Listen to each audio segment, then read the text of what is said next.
formulated 12 NBA has formulated 12 attributes for EG engineering program. If you broadly divide them into these three categories, we can see knowledge is there, attitude is there, skill is there. Again, one more is habit. Lifelong learning is a habit. Okay.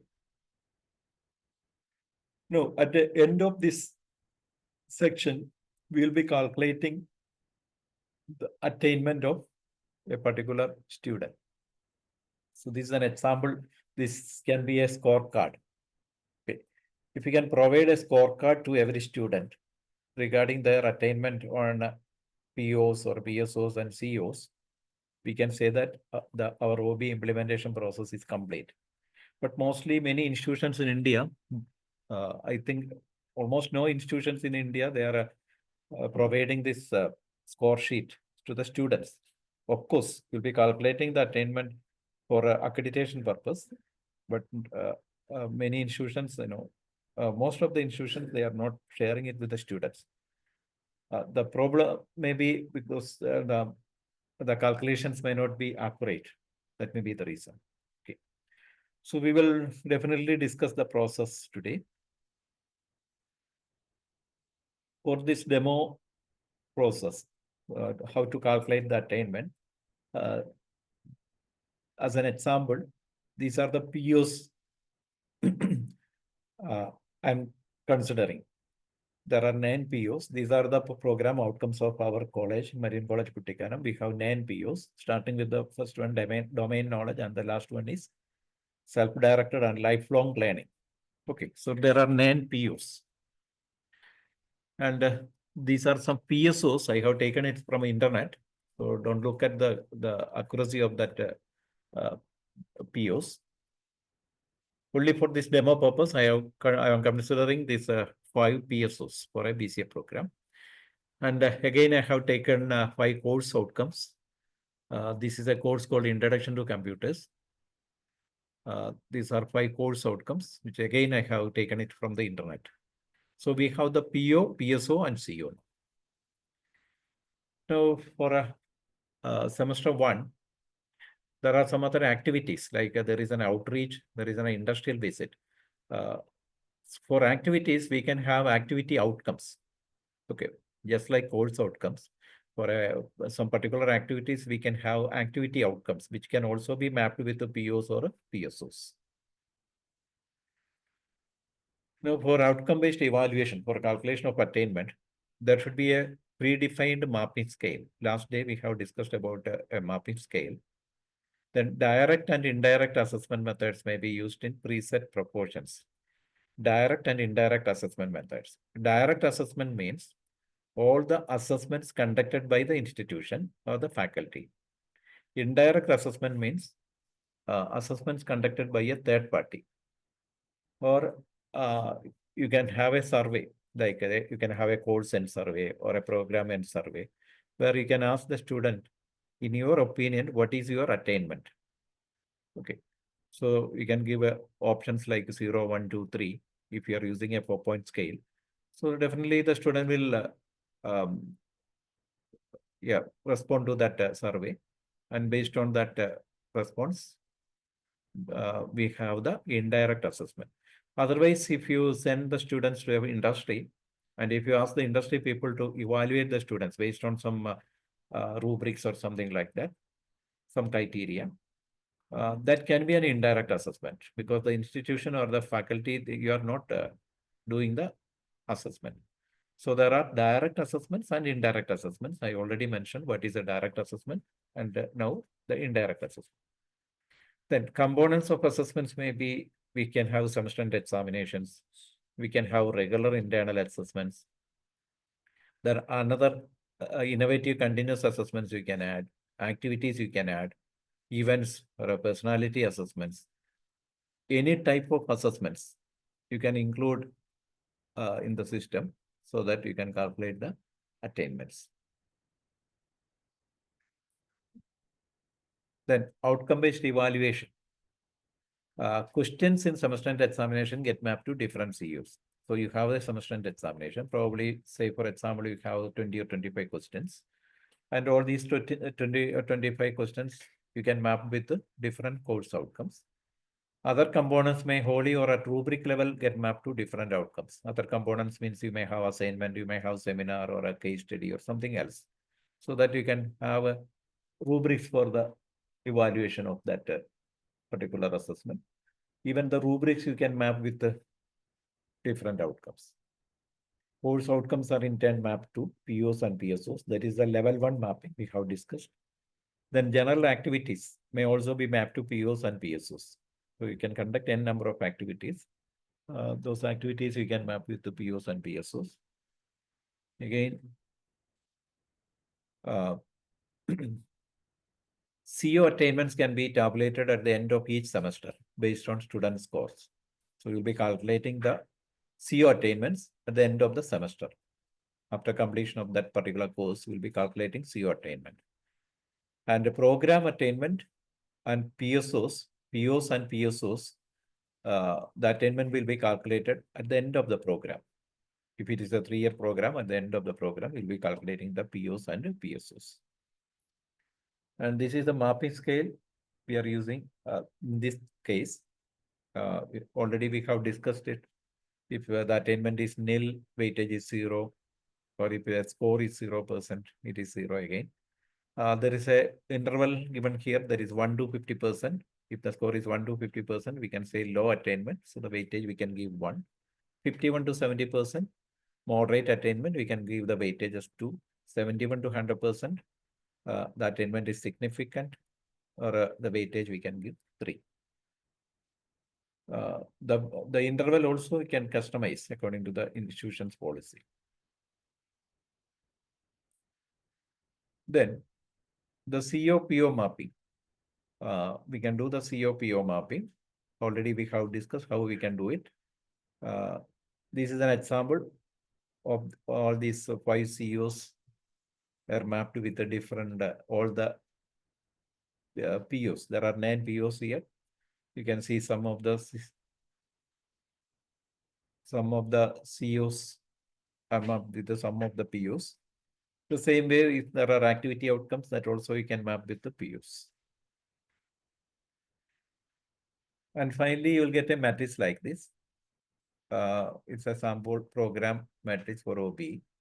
See, for example, if you have a BTech program with 4 semesters, and in each semester, there are, say, five courses. Only an example. So that in 4 years or in 8 semesters, 8 into 5, 40 courses will be there, or even more than that. So if there are 40 courses, for each course, if you have 5 course outcomes, so 40 courses into 5, you will have 200 course outcomes. So in the first column, all these 200 course outcomes will be listed. And you have all the POs and PSOs. The first row, you can see POs and PSOs are there. So each CO, you can map with the different POs and PSOs.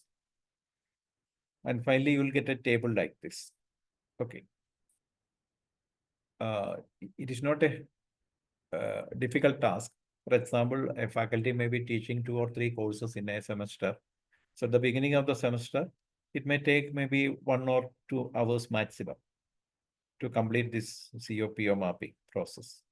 So in 1 or 2 hours, they can do it in a semester. That's only time required for this mapping purpose. And so every semester they will map it, and finally, at the end of the program, you'll get a table like this.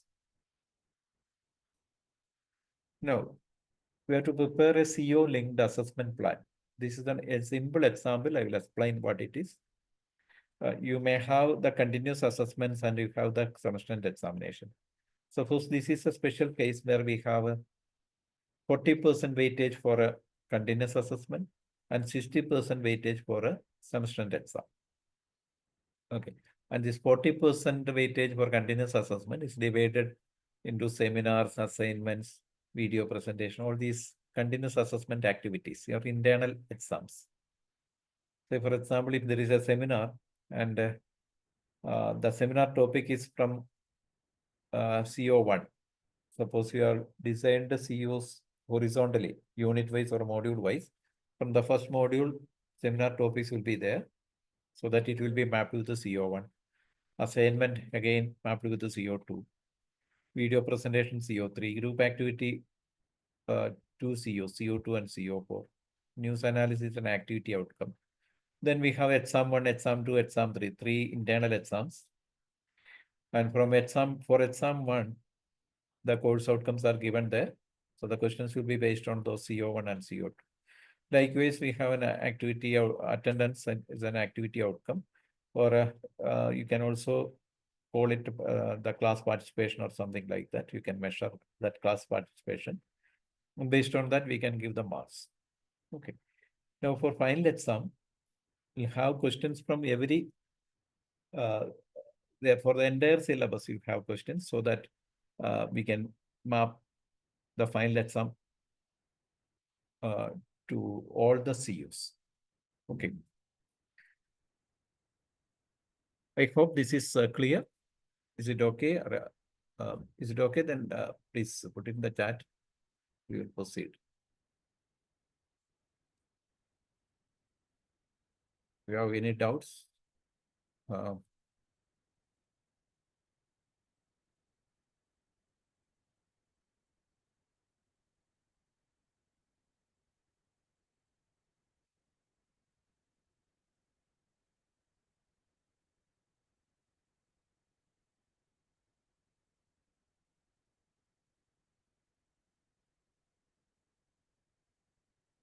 Okay, I hope it is fine. I cannot see the chat also. If you have any doubts, please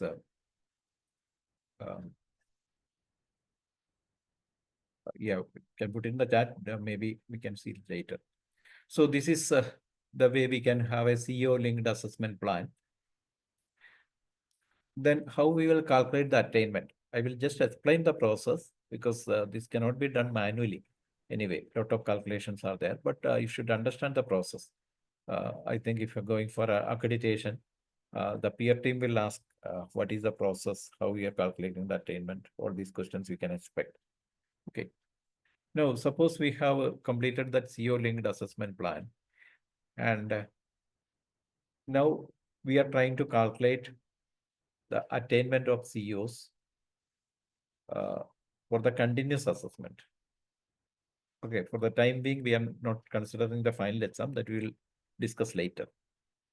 For the continuous assessment, suppose the student is getting a 40% score for seminar. Out of 40% score. So according to our interval, that 40% falls in the first level, 1 to 50%. No? So the attainment is 1.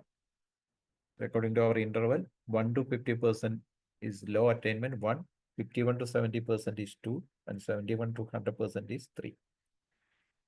Then for assignment, if the student is scoring 85% mark, then the attainment is 3, because from 71 to 100%, it is significant. The attainment is significant, or the value's weightage is 3. Similarly, for CO3, 70%, again 2. Okay, so we'll get all the values of the attainment like this for each activity. And for exams, we'll get like this.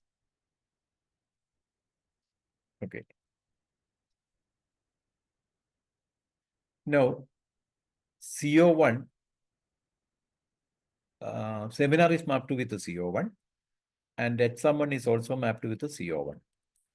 And the attainment of CO1 is 1 for a seminar, and for exam 1, it is 2. So if you take 1 plus 2, divide by 2, that is the average. 1 plus 2 divided by 2, you'll get 1.5. That is a CO1 attainment. Then CO2, assignment is mapped with the CO2. Group activity is mapped with the CO2. Then exam 1 is also mapped with the CO2. So CO2 appears in 3 places, and the attainment is 3 plus 3 plus 2. That means 8 divided by 3. 3 plus 3 plus 2 divided by 3. We are taking the simple average, 2.6. Similarly, for CO3, CO4, and CO5, activity outcomes are already there. So for continuous assessment, this is the way we can calculate the attainment of the CUs for a particular student X. This is only for one student. Now coming to the final exam. For the final exam, suppose we have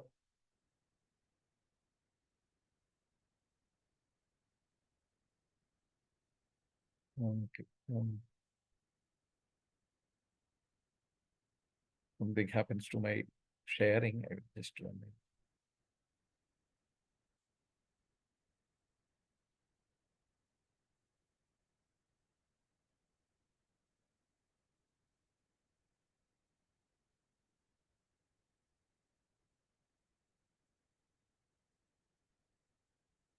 Okay.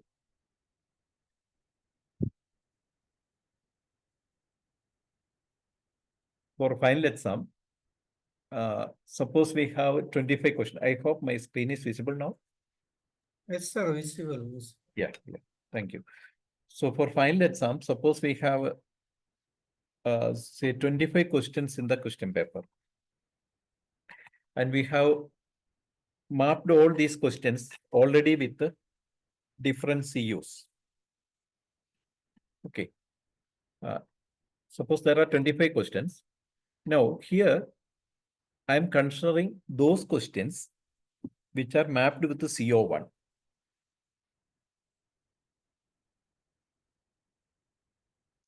So if there are 25 questions in the question paper, some of the questions are mapped with the CO1. Some other questions may be mapped with the CO2, CO3, and CO4.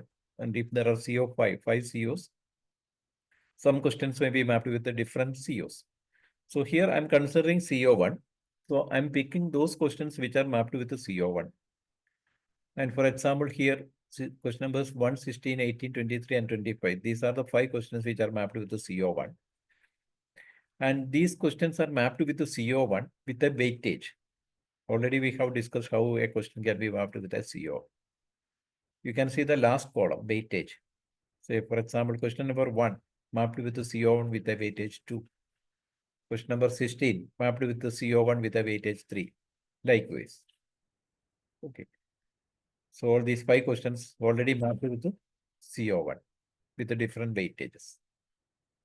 Now, suppose after conducting the exam, a particular student X, his score is given there in the second column.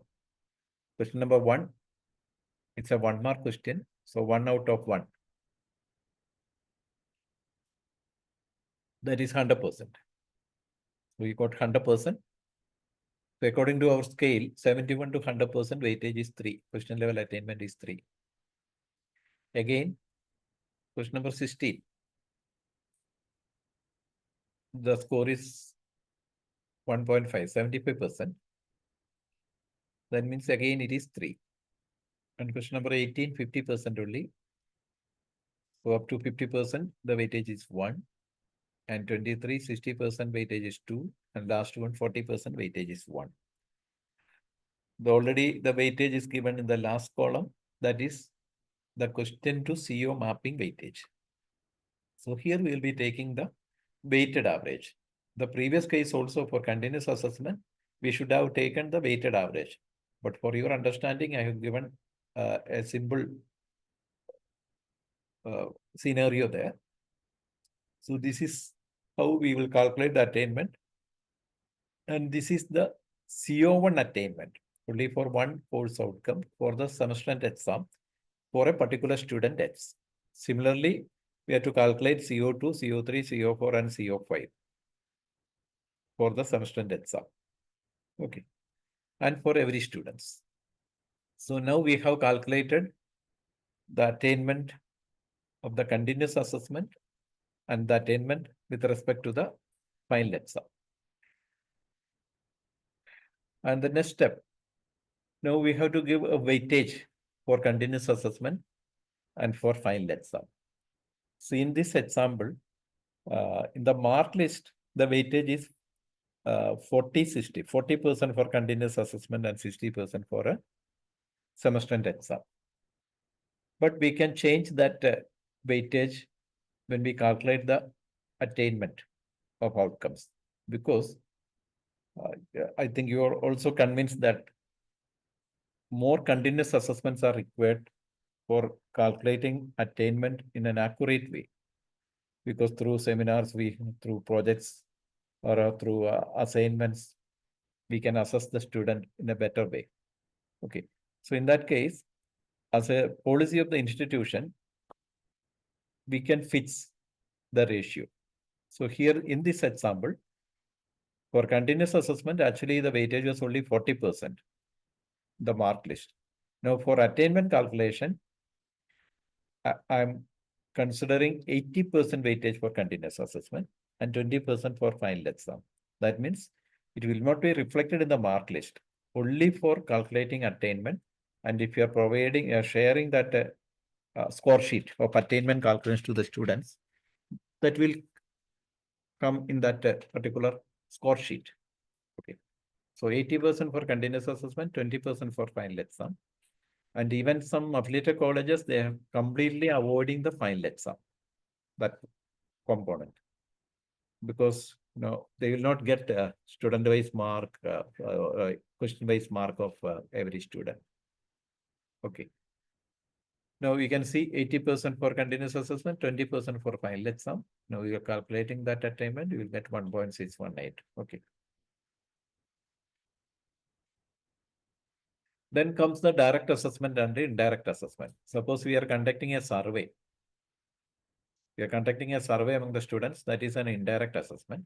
Here also we can decide how much weightage for the indirect assessment and how much weightage for the direct assessment. Here I am giving 80% for direct assessment and 20% for indirect. But even if you can reduce that proportion, that percentage, it is okay. You can give 10% weightage for indirect assessment and 90% weightage for direct assessment. So we'll get a final CO attainment value like this.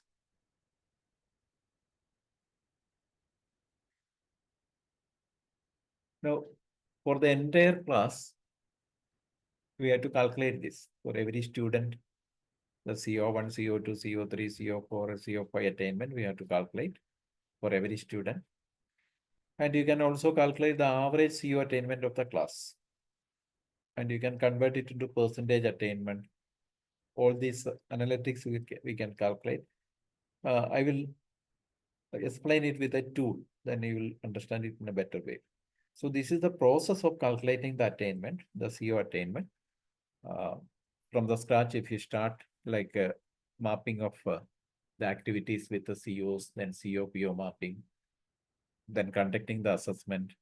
And for each CO, we have to identify assessments, different type of assessments. And finally, you can calculate the attainment. So you can calculate some reports like this, percentage of students attaining more than 60%. So we have to fix a target, that also I will explain later.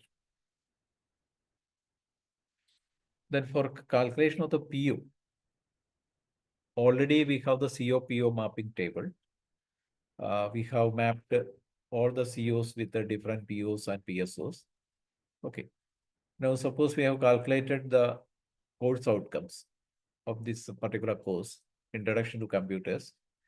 CO1, the value is 2.12. CO2 is 1.52. Some values we have already calculated. And the CO-PO mapping is already done. Okay. So to calculate the PO, already the CO attainment is calculated. So you can easily do it here in the table. That 2 into 2.12. 2 means CO-PO mapping strength. That is 2. CO1 to PO1 mapping strength is 2. 2.12 is the CO1 attainment. Again, CO2 to PO1 mapping strength is 3. And the CO2 attainment is 1.52. Similarly, you can see the mapping strength into the attainment of that CO. And the last row, we have to calculate the weighted average. That means 2 into 2.12 plus 3 into 1.52 plus 1.258. Likewise, if for a BTech program, as I mentioned earlier, if there are 200 plus course outcomes, all the course outcomes you have to consider.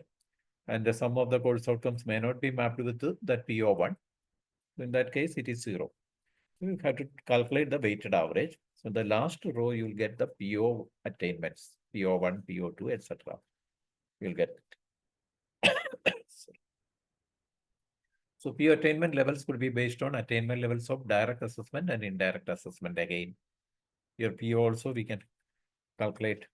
You have to consider the direct and indirect assessment. 80% weightage may be given to direct assessment, 20% weightage to indirect assessment through surveys from students or employers. That also you can consider here.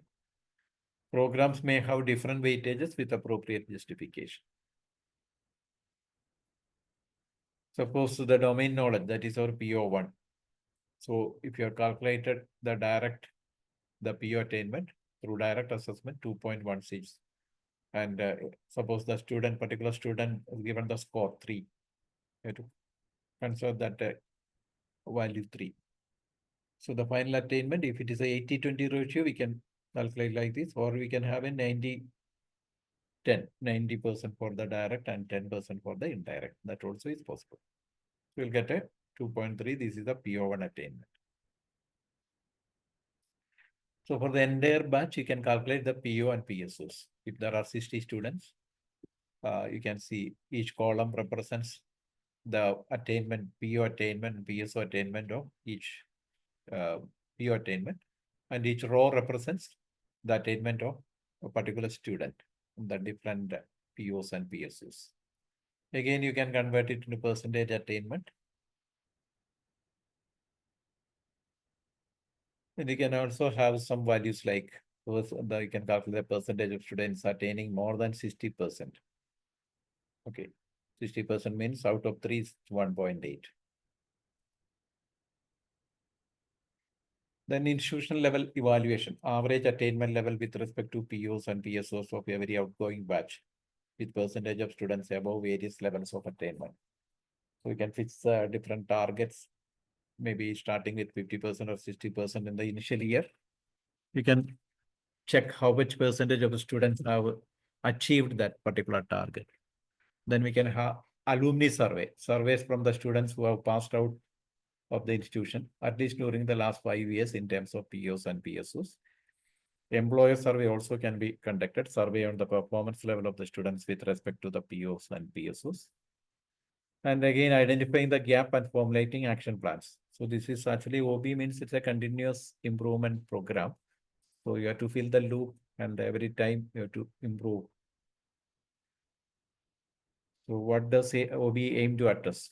What do we want the students to know or understand or be able to do? That is a skill set. How can we best help the students to achieve it as a guide? How we can help them? How will we know whether the students have achieved it? That is the assessment. So once we design the outcomes, first of all, we'll be focusing on the outcomes, and based on that outcome, we'll have different activities and assessments, teaching, learning, and assessment activities. And finally, we'll be calculating the attainment, that is through assessments. And finally, how do we close the loop for further improvement, continuous quality improvement or CQI? That is very important when we implement OBE. Okay. Now we will see how we can calculate it by using a tool. Okay.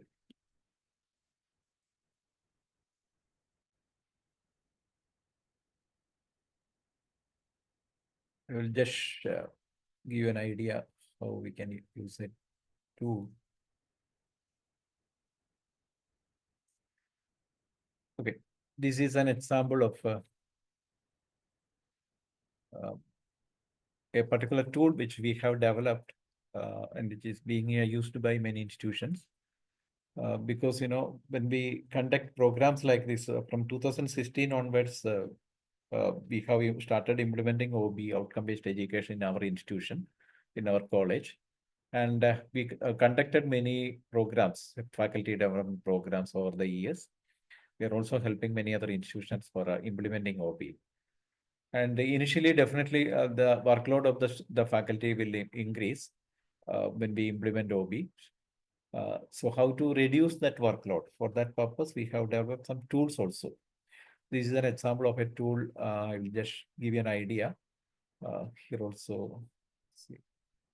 This is actually the login of a faculty, means all the courses taught by that faculty will be displayed here. I will show you how we can calculate the attainment. Okay, this is the first task the faculty has to do. After login to the system, we have to upload the course outcomes. You can see there are some course outcomes written here.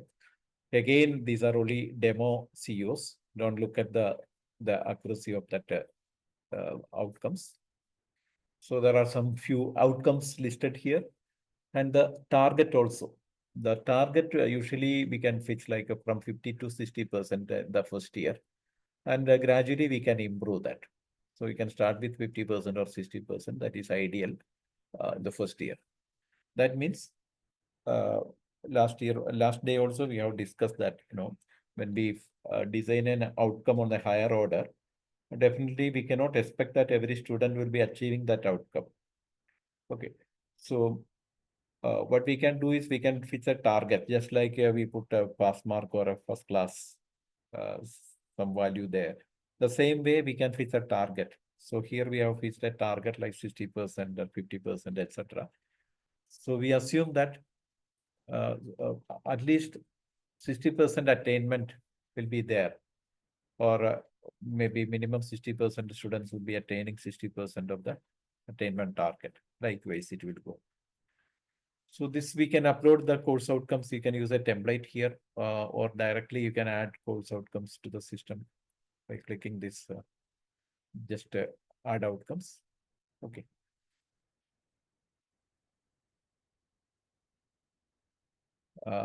After adding outcomes, you can map COs with the POs. This is an example. It's already mapped. CO1 mapped with the PO1, PO2, PO1, all these values, it is already there. So you can give the mapping like 0, 1, 2, 3, or you can edit it.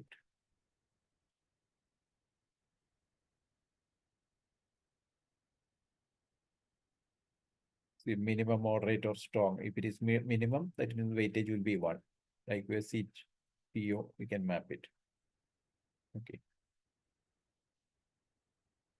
So COPO mapping, you can do COPSO mapping also likewise. This is, as I mentioned earlier, a one-time activity in a semester. So it will take maximum, say, 1 hour for doing this process. And after the mapping process, you will get a summary like this. It also will help you how the PO is distributed. So you can see domain knowledge, lot of more COs are mapped with the PO1, whereas only 2 POs are mapped with the PO2. Similarly, you can check all the POs. Here also only 2 COs are mapped. So after doing the entire mapping process, you can check it. And if you find that very few COs are mapped with a PO, a particular PO, then definitely you have to revisit, or you can have some activities or some value-added courses or add-on courses, so that that particular PO is properly addressed by some activities. Okay, so that is also important. So when we define the policy, so we can have a OB manual where we can define all the policies. So the policy, you can fix a threshold. For example, we have discussed how if there are 200 course outcomes for a BTech program, it will be definitely more than 200, because more than 40 courses will be there. So if more than 200 course outcomes for a particular BTech program, we can set a policy like at least 10% or 20% of the CEOs should be addressed with the should be mapped with every PO. That means if you set a threshold like say 20%, that means 40 COs out of 200, 40 COs, at least 40 COs should be mapped with every PO. In some cases, it will be more, but not less than 40%. Sorry, 20%. That means 40 COs. So you can fix a threshold like this. Then the components of mapping. So components of assessments. You have the exams, you have the internal exams. Suppose here you have 15 questions. All these questions you have to map with the taxonomy levels, and these are the COs already there. The COs are there. You can map with this question with the different COs. And if you're using a system, again, I will show you a question bank also, a question paper generation software. So if already the questions are there, once if you generate the question paper, just upload that data here. No need of again redoing the process. Similarly, we have say assignment. Suppose there is an assignment, create a software or something like that. Mark is given and it is mapped with the 2 COs, with the weightage is also given there. Okay. Then we have the external exam, some other seminar. You can have a seminar, you can have a rubric for that seminar, and each rubric can map with the taxonomy levels and COs. Okay, so we can have n number of activities like that. Then self-evaluation, this is the survey. This is OB only activity, which will not reflect in the mark list. So in that case, you can have OB only activities, many OB only activities you can provide, so that the marks, it will not reflect in the mark list, but we can use that value for calculating the attainment. Okay. So this is the CO linked assessment plan. We have discussed it. We can have different assessments. We can link it to the COs. This is a process we can do it in the tool. So whenever we conduct an assessment, just add that particular item or particular assessment here, then do the mapping process. And after conducting each assessment, you can upload the mark here. You can use a template, and for each assessment, after completing that assessment, you can use a template, Excel template, so that the name of every student will be there. You can just copy the marks there and upload it, and you'll get the attainment. No need of any manual calculation. You can see attainments are calculated out of 3 for each student. You can see the first column, CO1 attainment for each student. Second column is average CO1 attainment of the batch. Then CO2 attainment, average CO3 attainment, etc. You'll get the attainment. Then taxonomy-wise calculation also it is possible. How the students are performing out of 3 taxonomy-wise. Then PO will be, the final calculation will be at the end of the program, but every semester you can calculate it, and that the final calculation will be only at the end of the program.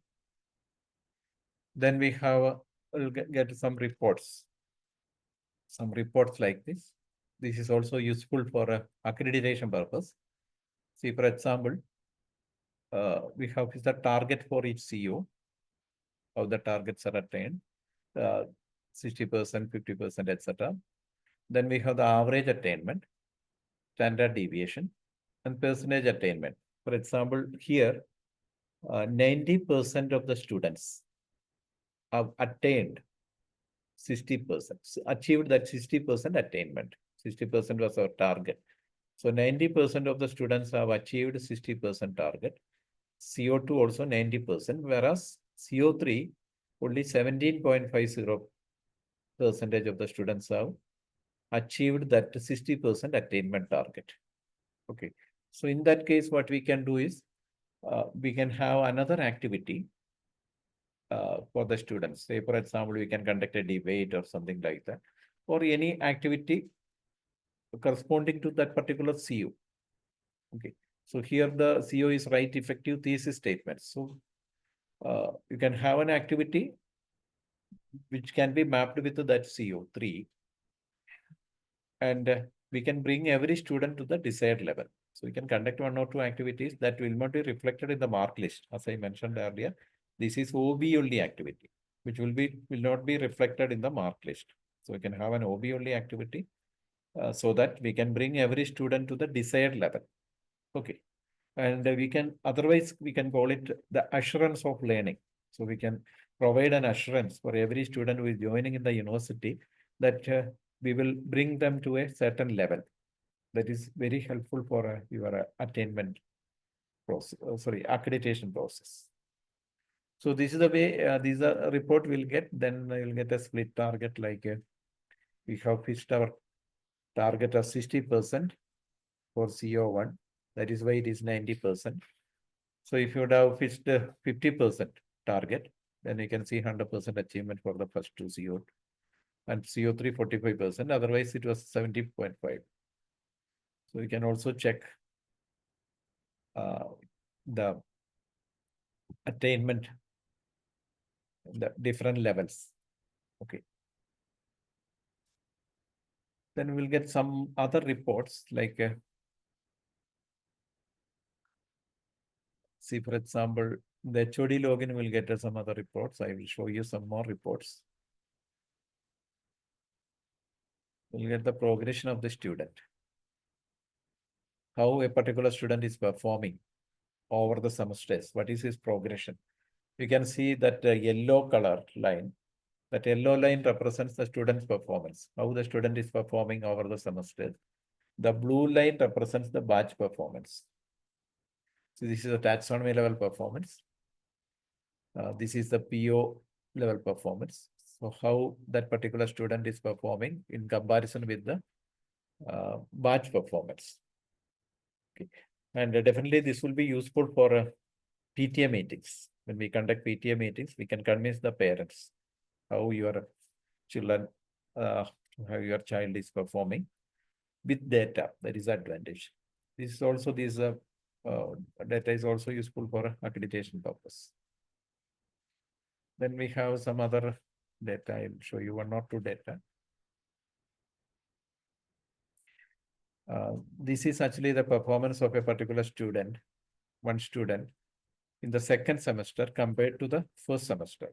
This is a comparison chart. You can see more upward trends in the second semester compared to the first semester. Okay. And if you are going to the third semester, here we have more downward trends. Okay. So suddenly there is a downward trend in the third semester for this particular student. That means there may be some problems, these personal problems or family problems, or problems with some particular subjects. That may be the reason. So identifying such cases, we can have remedial measures. The faculty can take some remedial measures. And all these students who perform like this, they will be going to another list called the outliers. You will get an outliers report wherein we'll have all the list of students who perform like this. The same way we can have the slow learners report, advanced learners report. All these type of reports are available.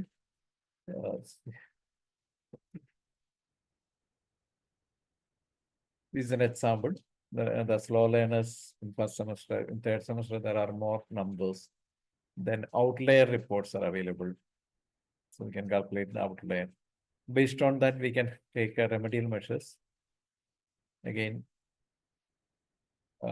this is also helpful for the accreditation purpose. There we have how we are identifying the slow learners, how we are identifying the advanced learners. So through this process, if we can do it, we can mention it in the SSR or for the accreditation purpose.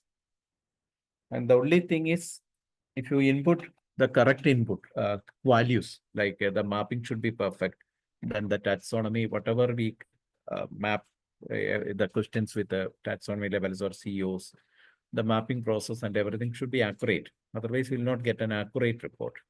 So outcome-based education, if you do it in the proper way, definitely it will help to improve the quality of education. That is very important. Okay.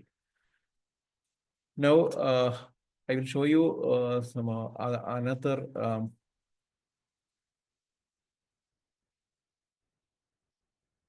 another application. This is also useful for many institutions, and many institutions are using it, especially in Mangalore, St. Aloysius University, they are using it. St. Agnes College, they are using it. This also we have developed in 2017 when our college became autonomous. This is being used by many universities also. I'll just quickly show you how it is useful for the OBE process. This is actually the dashboard of the controller of examinations of a university or a college. Then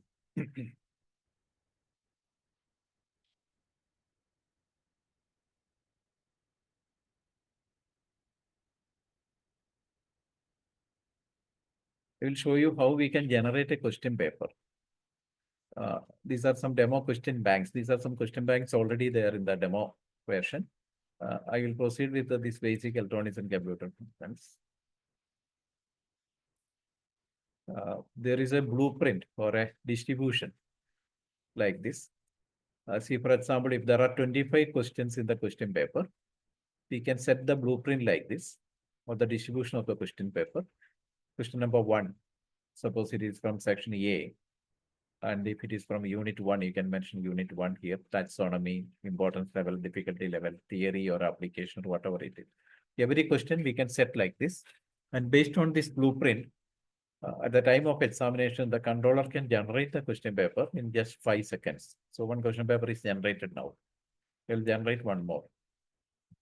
So we can, now we have generated 2 question papers. And we can check the structure of the question paper. The controller's office can check it without seeing the questions. You can see the blue color and yellow color. The blue color represents the blueprint, the distribution of the question paper. So in unit 1, there should be 2 questions in section A. In unit section A, from unit 2, there is only 1 question is required. So exactly it will be coming like that. But there are some other mismatches, for a taxonomy level, there is a mismatch. Yellow color represents the blueprint. Sorry, blue color represents blueprint and yellow color represents the generator question paper. There is some mismatch because this is a demo question bank. It does not have sufficient number of questions in the different categories. That is the reason. So after checking the question papers, the controller can just proceed. Just give that question paper code. You can see the question paper now. So here you can see all questions are mapped with the Bloom's taxonomy levels and CO course outcomes. So during the preparation of question bank, faculty is doing that so that you can avoid lot of logistics issues and even you can save a lot of money in that. Otherwise, if the question paper setters, they are doing it. Lot of logistics issues, everything is there. So in 5 seconds, the controller can generate a question paper and every question is already mapped with the taxonomy levels and COs. And this data, you can upload it in the other tool so that you can calculate the attainment. It's an example of a question paper. So based on the question paper pattern, we can generate a question paper like this. Different courses will have different patterns. And the process is also very simple. I'm not explaining the entire process, but for your understanding, the entire faculty members who are involved in the preparation of question bank, we will be adding questions to the question bank. Once we upload the course outcomes, it will be displayed there. And from their login, they can download an Excel template. And we can add questions like suppose unit 1 from a subtopic 2. We can add a question like say what is EST or something like that. They can also copy paste the question from somewhere else. The taxonomy, they can map it here. Difficulty level, they can map. Importance level. Nature of the question. Expiry date. If the question is expiring in near term, you can map 6 months or 9 months. Otherwise, never expire. Answer key, they can put it here. Placeholder means you can share the question bank to the students. That is actually considered by a best practice by UGC. And if you're sharing the question bank, if you want to hide a particular question, if you don't want to share a particular question, you can put something here in the placeholder. You can give a hint or something like that, so that the student will not see the question. And here you can map that question with the CO. Suppose this is mapped with the CO1. The code is given here. The CO is written there. CO1 with the weightage 1. So this is a process. We can add say 5 or 6 questions today and upload it to the system so that it will be displayed there. It will be added to the question bank. And every day you can add it in 1 or 2 months, maximum 1 month or 2 months, you can complete that process. And finally, there will be a vetting process in between, that is an online process. And after that, the portal will be closed. Only the controller's office will have the access, and the controller can generate question papers. Okay, there are a lot of other reports available for the controlling and monitoring of the entire process. More than 75 plus 75 reports are available. And a complete monitoring process is you can implement. Again, every question is mapped with the CEO so that you can implement OBE in a proper way. So this is an example of another tool. Again, there are many AI platforms available. We have also developed an AI platform that I just show you that one. This is being used by many universities for a, see, for example, if you want to generate a question paper, it's very easy. There are some templates available. These are some ready-made templates, question paper templates. Otherwise, we can create a template. So this is an example of a template. We have multiple choice questions, short answer, and long essay questions. This is the preview. The question paper will look like this. Now, if you want to generate a question paper using this template, just go to next. Name of the exam, you can put it there. Template 1, college or school, whatever it is.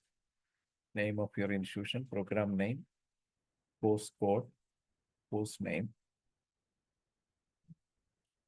Here you can give the taxonomy levels. Understanding, apply, analyzing is already there, so I'm not adding anything. Difficulty level also you can add easy, medium, or challenging. And if your syllabus is in the PDF format, you can upload it here. Otherwise, if it is a Word format, you can copy and paste it here. Or even if you put a topic name or a name of the prescribed web, that is enough. So this AI platform will generate question paper for you. Again, this is another platform where we can reduce the workload of the faculty. Because when we implement OB, as I mentioned earlier, the workload will increase the initial days. So this is an example. You can see the multiple choice questions are there. The knowledge level is given there. So if you can also edit it. If you think that it is K1, it's remember level, you can put it. Options are there for MCQs. Answer key is also there.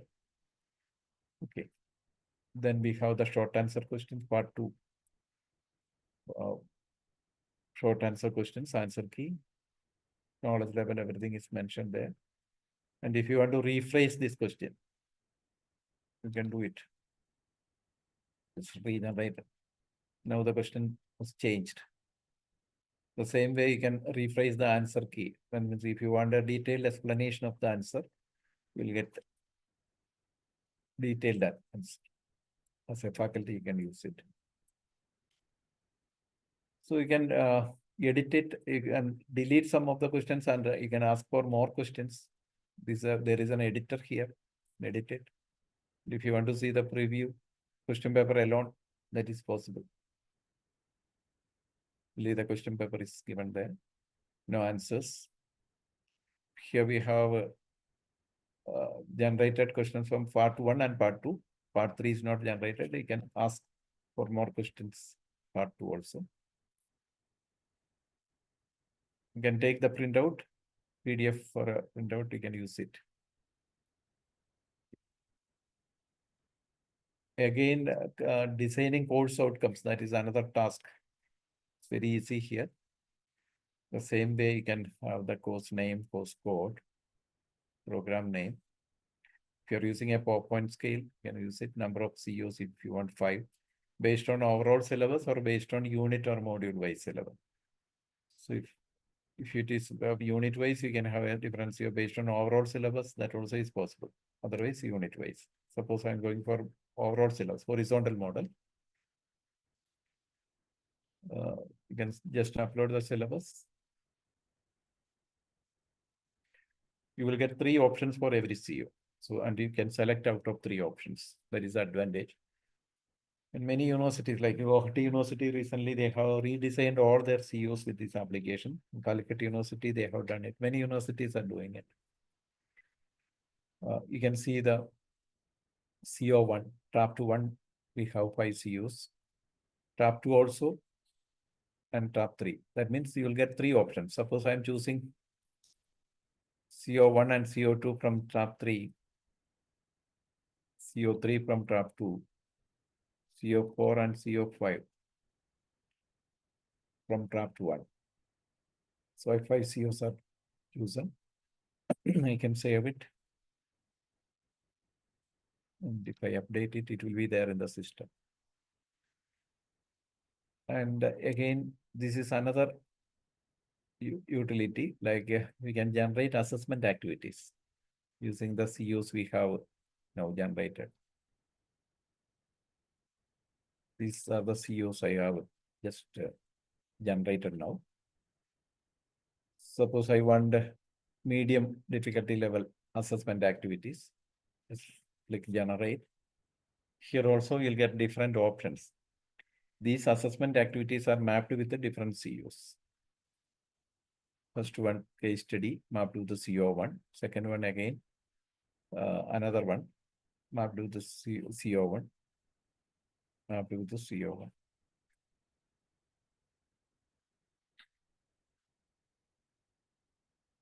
Suppose if you regenerate that assessment activity once again,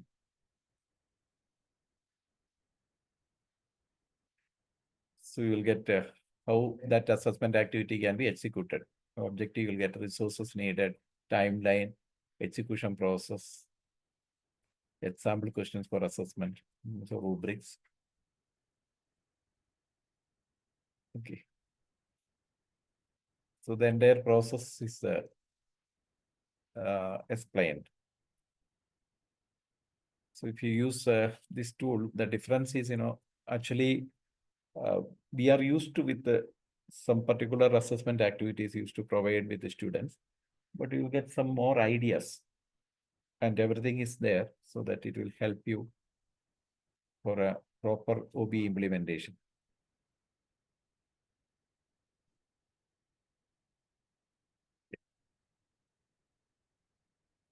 So this is an AI application.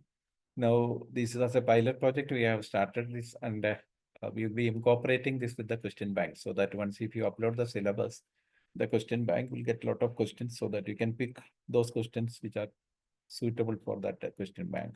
So that will again reduce the workload of the faculty members. Again, we are also coming up with the automatic evaluation of the assignments. If you students submit the assignment, automatic grading of the assignment can be done, and this assignment you can map it to the COs also. So again, that will reduce the workload of the faculty. So you can concentrate your time for some creative activities. So this is the AI application. Okay. If you have any further doubts, you can clarify it. Otherwise, we will just discuss 1 or 2 things again, like for accreditation process, how the OBE implementation process is useful.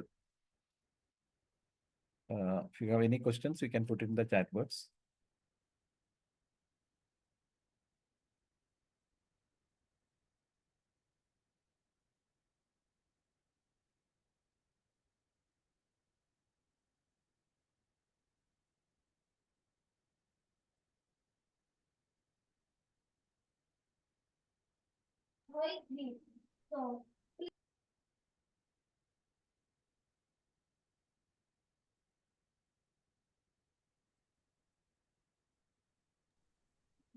Sir, question paper AI is based on credit based, right?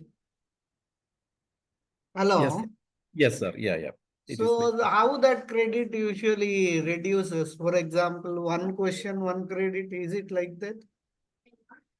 one One question paper, yeah. one credit. Yeah, No, they roughly. are telling like, for example, 25 credit or 150 rupees, something like that. Yeah, we can have maximum 25 question purpose. Mm. That is a rough estimate. That Mm. on the complexity of the questions and all. This is actually a pilot project. It's a nominal amount we are charging just to meet some of the expenses, but we cannot the full expense with that. We are also developing an LLM. That is the final stage for the education purpose. Okay.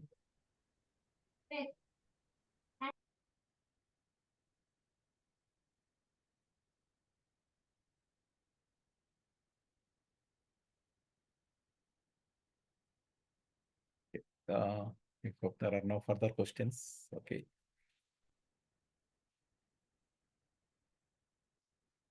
Just go through the slide again because I have prepared the slide according to the. Here one question, sir. I will unmute him. Okay.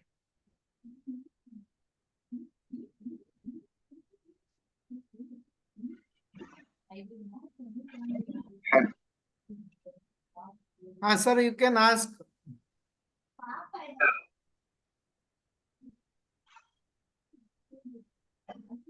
JVK, sir, you can ask question. Hello, good evening, sir. Good evening. Good evening, sir. Yeah. Yes, sir. It's not the question related to the topic, maybe. I'm asking general question. How to assure that this OBE is benefiting students? Okay. Hello, sir. Yeah, that requires a detailed discussion actually.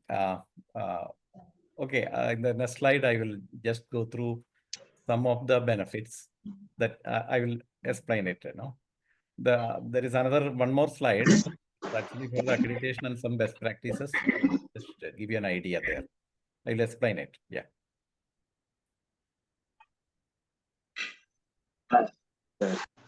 Like actually, my personal feeling is like you are telling OBE is student centric, right? Yeah. And traditional learning and teaching methodology was teacher centric. Mm-hmm. But my personal feeling is that when teacher-centric learning and teaching process was there, acquiring of knowledge and skill set was more compared to the present OBE-based learning methodology. Hello, sir. Am I audible? Yes, sir. I can hear you. Yeah. When assessment is being done by NAC or NBA boards of India.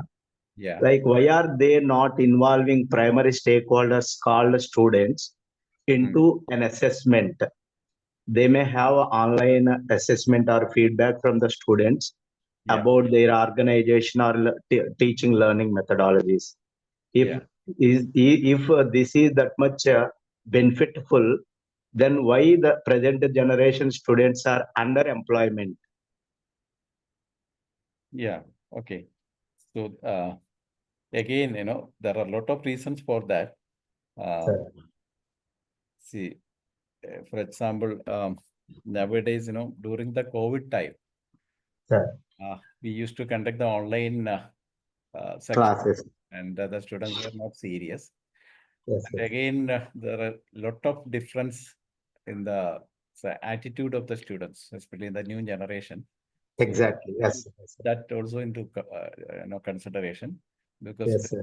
we were studying in the colleges or universities Yes. entirely a different perception, Yes, sir. everything. Yeah, Yes. it is changed.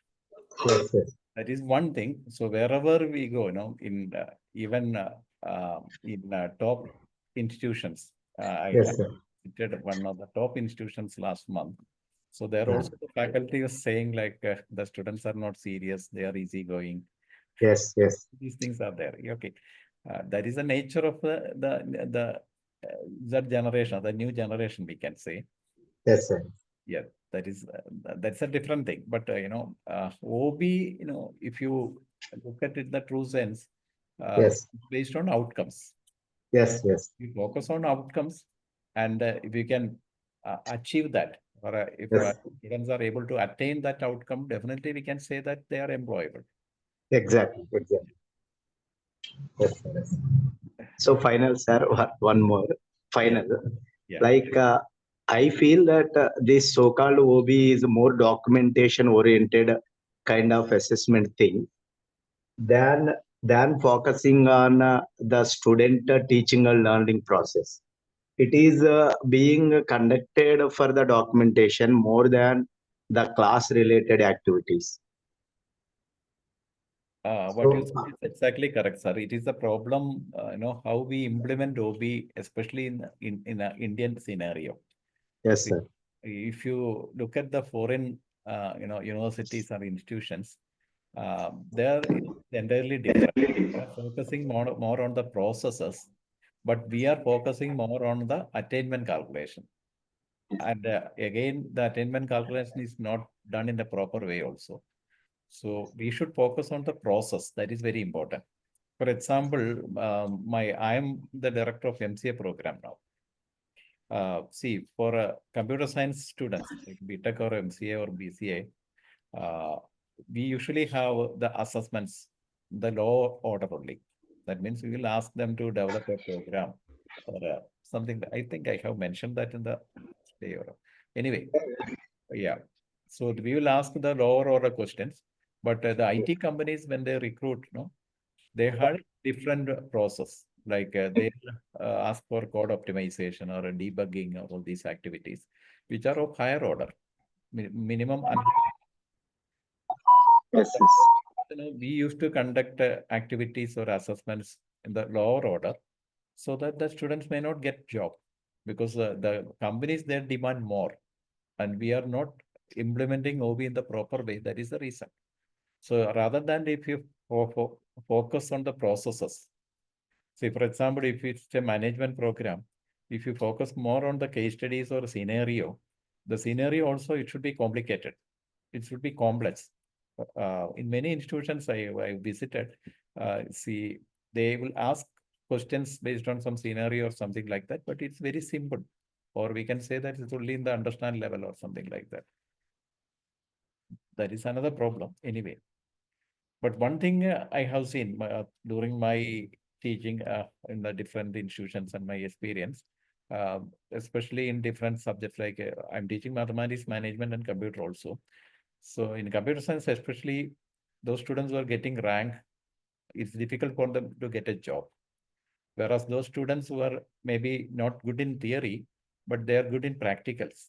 Even I have many students who have not cleared their back purpose, or even after 5 years, they are drawing salary of around 40 lakhs or 50 lakhs now. So that is the basic problem. We are not focusing on developing the skills of the students rather than, if you are focusing only on teaching theory and the students are not able to, do something. That may be a problem, sir. Anyway.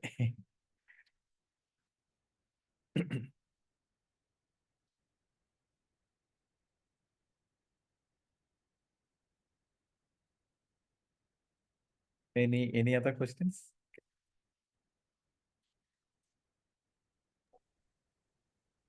If you have any questions, you just put in the chat window that I have a question. I will unmute you so that you can ask directly with sir.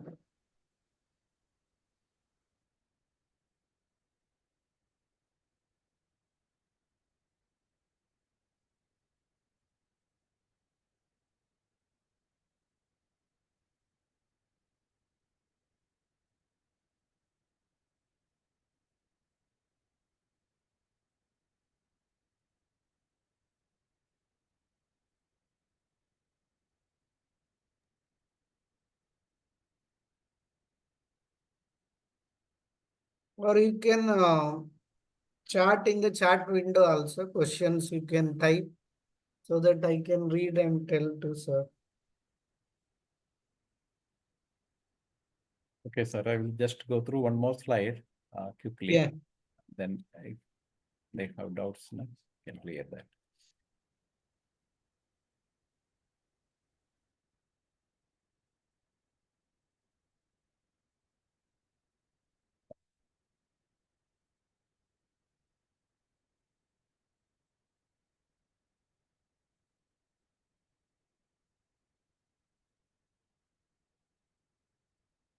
this is the OBE implementation process. We have the, first of all, start with the training, then the preparation of OBE manual. That is very important. I think many institutions do not have that OBE manual. So in OBE manual, you can mention all the policies and everything, and outcomes already. I think you are doing it now in the university. Let's skip this one.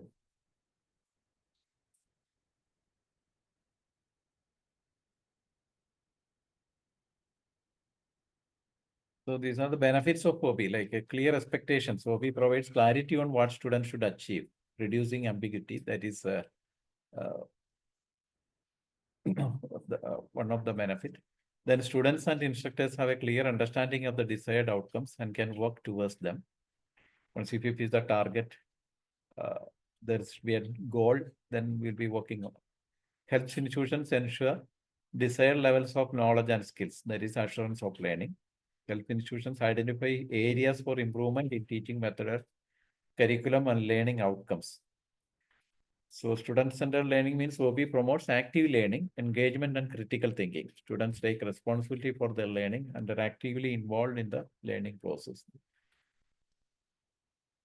Again, this is the Q factor in academics, like implementation of innovative teaching, learning, and evaluation methods definitely improves the teaching standards, the quality of this improves quality of teaching, quality of learning. Definitely play improvement in placements. I have experienced it in my institution where the placements are improved once we seriously started implementing it. Then proper implementation of processes improves accreditation ratings, helps to meet the challenges of new education policy. These are again other benefits. So I will skip this one because the new manual is about to come. So definitely if you go through the NAC process, every criteria we can mention about OB. But anyway, the new manual will come, so we'll skip this one.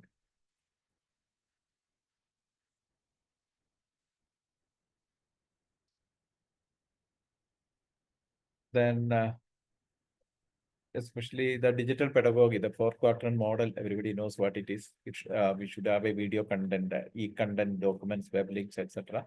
Then assessments and evaluation. Finally, discussion forum.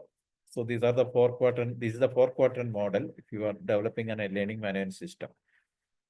Now, if you have the Moodle or some other learning management system, then you can load it with the suitable content.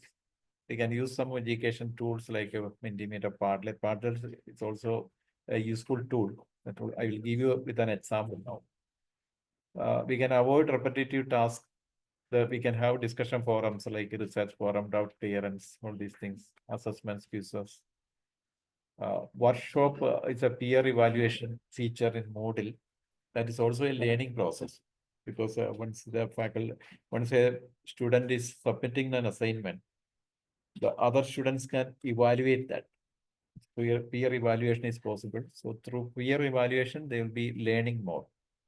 Lesson activity, we can say otherwise, it can be considered as an assurance of learning activity.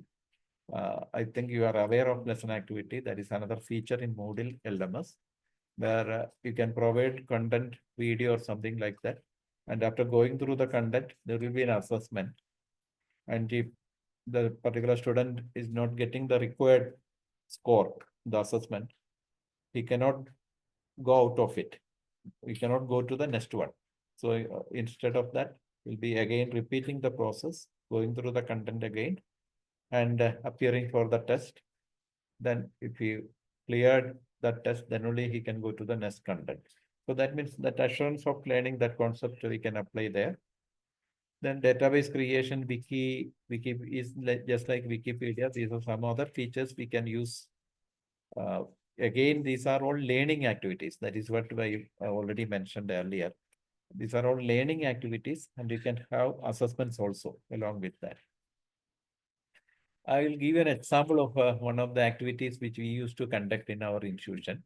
This is for the MCA students once they join the institution. The first week or second week of the first semester itself, we have a program called Creative Studio. Now it is AI powered. This is actually a 56-hour long Power Pack Creativity Enhancement Workshop. It's a 56-hour long. That means in 2 or 3 days, they have to complete everything. The students will get very little time for even for sleeping. So there will be 10 teams. So the batch consists of 60 students in a batch. So there will be 10 teams. That means 6 students in a team, and there will be 6 tasks. Okay.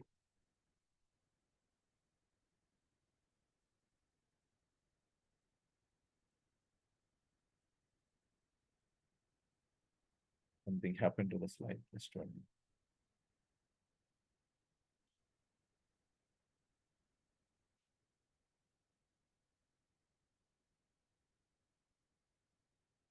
Okay. So there will be 6 teams, 6 tasks are there. They have to create videos, they have to create posters, videos on some social, or socially sensitive issues or sustainability or something like connected with some ethics. And every student will be a leader. So when there are 6 tasks, and in a team there will be 6 students. For each task, each student will be a leader. So they have to complete it in 56 hours. All our POs will be addressed through this program.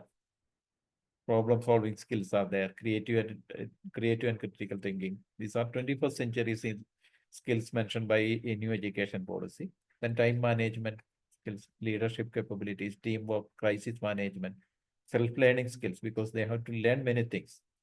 This year we have incorporated AI also, so that they have to learn new things, then only they can do it. There will be no teaching or anything like that. Self-learning should be there. They will be discussing, they will be learning in groups. General management, ethical and social issues, analytical and logical skills, technical skills, communication skills, so that all our POs are covered. These are some the photos of this year's program. All these POs are covered by this single program, this single activity. Okay. So some of the POs, it may be difficult, with the courses, because if we have designed the courses in such a way that it's not addressed with every PO, maybe next year we can have more courses linked with the POs, or we can have some add-on courses or value-added courses. Okay. So this is an example of an activity which we can do. I will also show you another, again, best practice.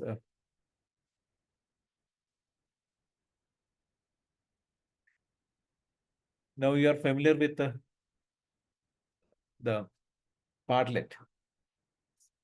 How we can use the Padlet for providing, say, assignments. Is an example. I'll just show you.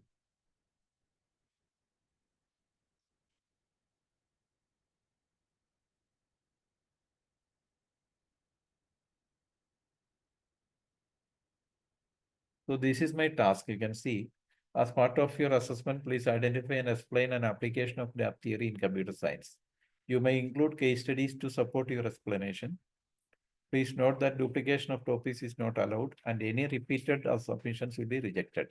Early submissions will have the advantage of avoiding topic duplication.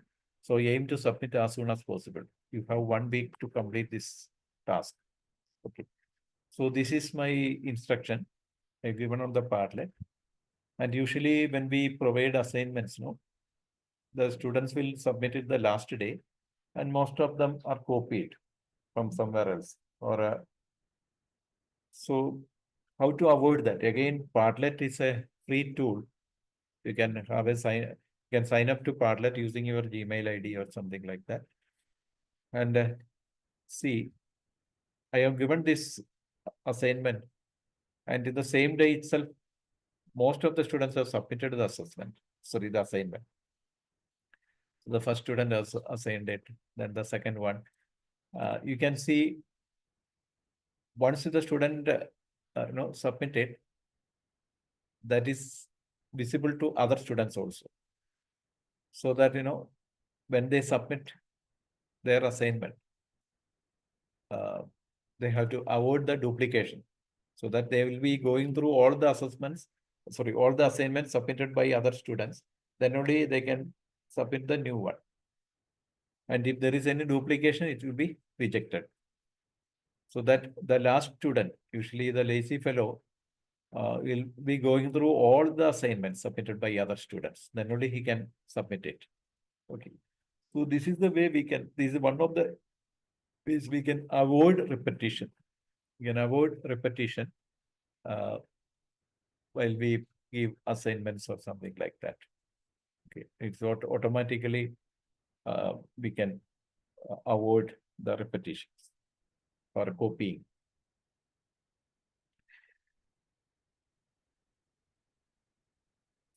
Using Parlet, you can do a lot of things not only for these assignments. You can collect the profile of the students through Parlet. It's an example. It's not public, so I'm just going through the, so they can understand the students in a better way. They will be submitting their photos, their details like this.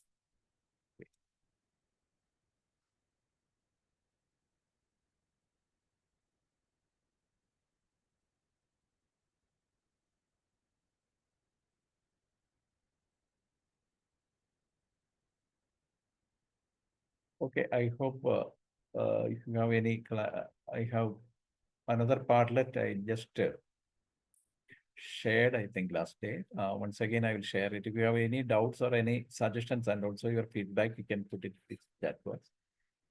I will just put in the chat box.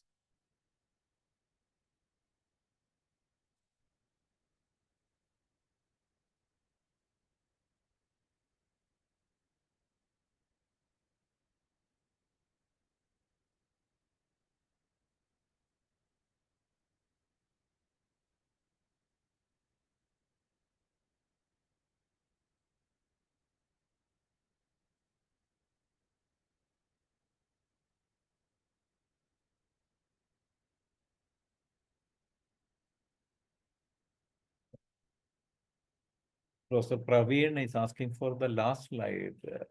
Last slide means the last slide of the last presentation, or which slide you mean, sir?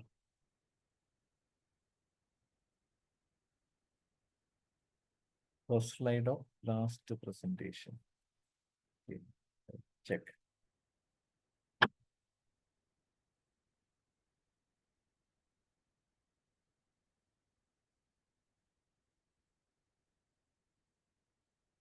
Started with this one. Is it, or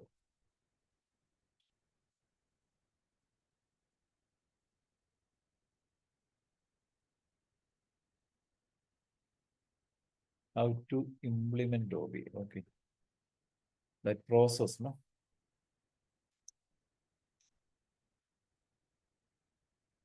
This is a process. First of all, the training for the faculty members. If you are new to OBE, I think already you have implemented OBE, no? And there should be a OBE manually to prepare. Then formulation of outcomes, curriculum development and outcome mapping, identifying innovative teaching, learning and assessment methods, preparation of outcome-oriented course plans and assessment plans, OBE-focused question paper generation. If you can have a ICT tool, it's okay. Otherwise, AI platforms you can use. Attainment calculation use ICT tools, generating and understanding reports on OBE, and finally analyzing feedback and improvising the process.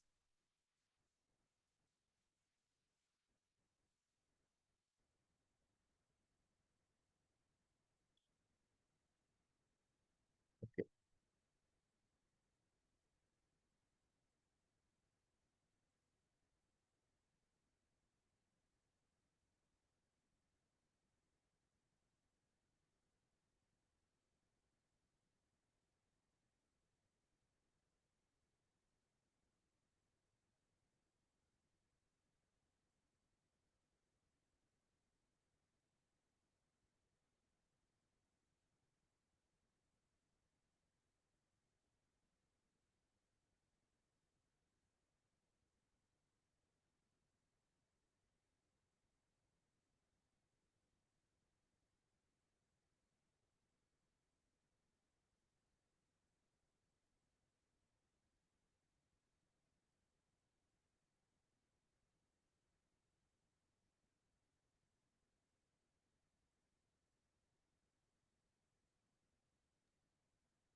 Sir, on behalf of Srinivas University IQAC cell and Srinivas University IEEE student branch and SUIT faculty members, and on behalf of management, everyone, I wholeheartedly thank you for the wonderful 3 days session on OBE and its implementation, sir. Thank you.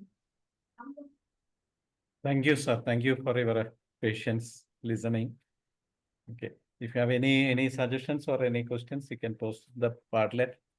I will, Okay, sir. yeah, I will respond to that.